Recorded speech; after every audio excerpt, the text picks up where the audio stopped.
After that, Jonah never talked about escaping again. That's when the gun came out. I didn't know it was real at first. Mom held it on live. Today we test real body armor. Dad wore a vest. He claimed the vest was bulletproof. Don't worry, it's safe. Mom whispered off camera. I'm scared. Dad smiled. Trust me. Jonah grabbed my arm. Something's wrong. The comments were flying. Is this real? Don't do it. Dad counted down. 3, 2. The gun fired. The sound was loud. Too loud. Dad fell. Blood spread. The live ended by itself. Sirens came fast. Neighbors had reported it. Police took Mom away in handcuffs. We told them everything. Every theft. Every punishment. Every lie.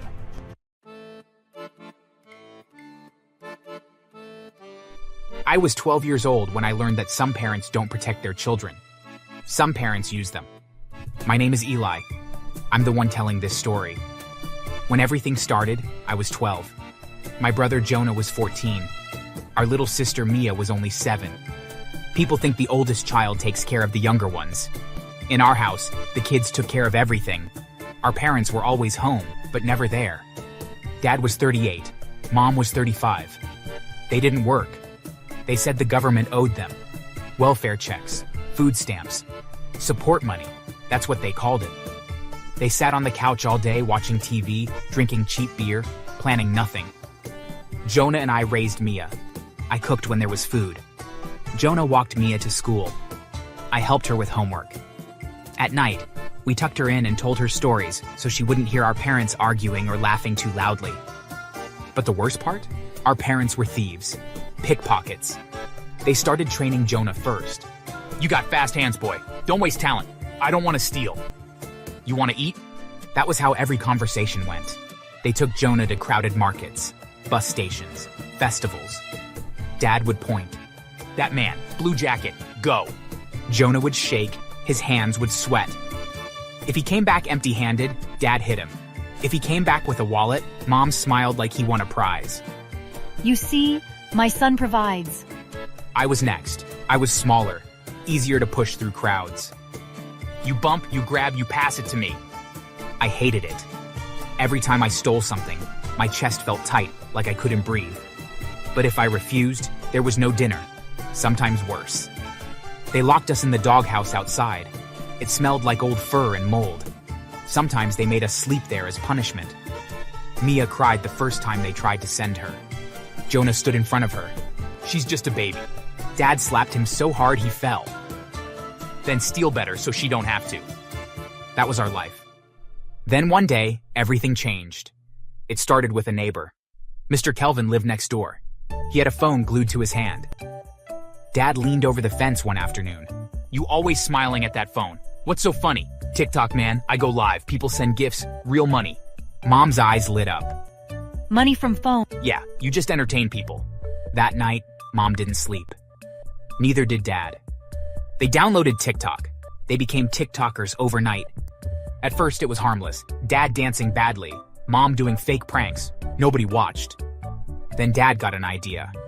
Kids get views. Mom turned slowly and looked at us. And our kids. The next day, Jonah and I were told to perform. Smile, act funny. Do that fall again?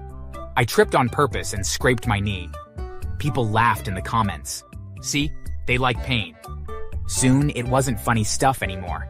They made Jonah climb tall trees. Don't be scared. Fear gets views. They made me jump from the roof into a pile of old mattresses. Again, the gift slowed. They made Mia cry on camera. Say you're hungry. Mia whispered. I am hungry. That part wasn't acting. If we refused, punishment came fast. No food, locked rooms, doghouse. Once, Dad made Jonah kneel outside all night. Views don't sleep. The channel grew. Followers, gifts, money.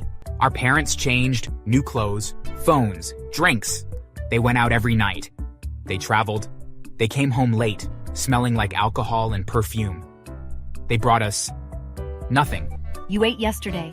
But the worst part was when they decided to make us pretend and act blind for the camera. People love disabled stories. Sympathy equals gifts. They wrapped bandages around our eyes on live. My poor blind children. I walked into walls on purpose. Jonah stumbled. Mia held my hand shaking. People cried in the comments. Money poured in. Dad laughed off camera. Easy money. Then the stunts got dangerous. Jonah was made to cross busy roads, blind. I was made to walk on rooftops with my eyes covered. Mia was made to stand near open fires. When Jonah refused once, Dad locked him in the bathroom for 2 days. No food, no water. The channel peaked. Then it started going down. Fewer viewers, fewer gifts. Dad got angry. They're bored. We need shock. That's when Jonah whispered to me one night, "We have to leave." I looked at Mia, sleeping between us. Where? Anywhere. We packed quietly. One bag, some bread, Mia's sweater. We opened the door. Dad was standing there. "Where you going?" Jonah didn't answer. Dad grabbed him, threw him against the wall. Mom woke up screaming. Ungrateful brats. They locked us in a room for 2 days. No food, no water. Mia cried until she passed out. After that, Jonah never talked about escaping again. That's when the gun came out. I didn't know it was real at first. Mom held it on live. Today we test real body armor. Dad wore a vest. He claimed the vest was bulletproof. "Don't worry, it's safe," Mom whispered off camera. I'm scared. Dad smiled. "Trust me." Jonah grabbed my arm. "Something's wrong." The comments were flying. "Is this real?" "Don't do it." Dad counted down. 3, 2. The gun fired. The sound was loud. Too loud. Dad fell. Blood spread. The live ended by itself. Sirens came fast. Neighbors had reported it. Police took Mom away in handcuffs. We told them everything. Every theft. Every punishment. Every lie. In court, Mom cried. It was for content. The judge didn't blink. "You are charged with child exploitation, neglect, abuse, and reckless endangerment resulting in death." Mom started crying loudly. I loved my kids. I was providing. The judge leaned forward. "You forced children to risk their lives for entertainment." Mom tried again. People wanted it. They asked for it. The judge's voice got harder. "Children are not content." The room went silent. "You will serve 25 years. Mom screamed. It was TikTok. Everyone does it. The gavel hit. Court adjourned. They took her away. I thought that was the end. It wasn't. She went to prison. We went into adoption. Dad died in the hospital. Months later, we heard what happened to Mom inside prison. She tried to tell her story to other inmates. I was famous. They laughed. One woman recognized her. You're that lady who shot her husband on live. Another inmate leaned close. You the one who made kids pretend blind? They didn't like her. They took her food. They mocked her cries. They made her sleep on the floor. When she complained, guards ignored her. Smile for the camera. Someone once tied a cloth around her eyes and laughed. Blind challenge. No one sent gifts this time. No one saved her. Meanwhile, we were adopted. I was scared at first, but this is the twist. We didn't break, we healed. Jonah lives with a family who loves him. He's learning computers. Mia lives with a woman who hugs her every morning. I live with a couple who calls me son. We eat every day. We sleep in beds. No cameras, no stunts, no fear. After a while, my body changed. Even when no camera was on, I flinched when lights turned on. My heart raced when a phone camera pointed at me. Mia cried every time she heard a notification sound. Once, a teacher asked Jonah to record a school project. Jonah froze. His hands shook. I can't be filmed. Sometimes Jonah jokes. If I ever see a ring light again, I'm running. I laugh. So yeah, that's my story. If you're watching this on YouTube, please remember, kids are not content.